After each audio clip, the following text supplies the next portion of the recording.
আল্লাহ তাআলা কিয়ামতের কঠিন ময়দানে যেদিন স্বামী স্ত্রীকে চিনবে না, স্ত্রী স্বামীকে দেখে পালিয়ে যাবে, বন্ধু বন্ধুরে চিনবে না, পীর সাহেব মুরিদরে চিনবে না, মুরিদ পীর সাহেবরে চিনবে না, দলের কর্মী তার নেতারে চিনবে না, নেতা তার কর্মীরে চিনবে না, বন্ধু বন্ধুরে দেখে পালাবে। এই কঠিন মুহূর্তে সূর্যটা মাথার কাছে চলে আসবে, জমিনটা তামার জমিন হবে, আজকের জমিনের মতো নয়।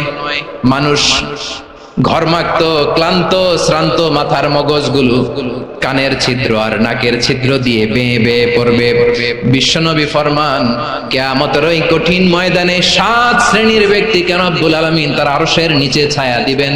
তার মধ্যে প্রথম শ্রেণীর ব্যক্তি হলো ইমামুন আদিল, যে ইনসাফের সাথে বিচার করে, যে জাস্টিস সমাজে সার্ভ করে, যে সুশাসন নিশ্চিত করে, ওই ইমামুন আদিল। আদিল শব্দটা বুঝছেন না? ইন্নাল্লাহা ইয়া'মুরু বিল আদল, পাইছেন?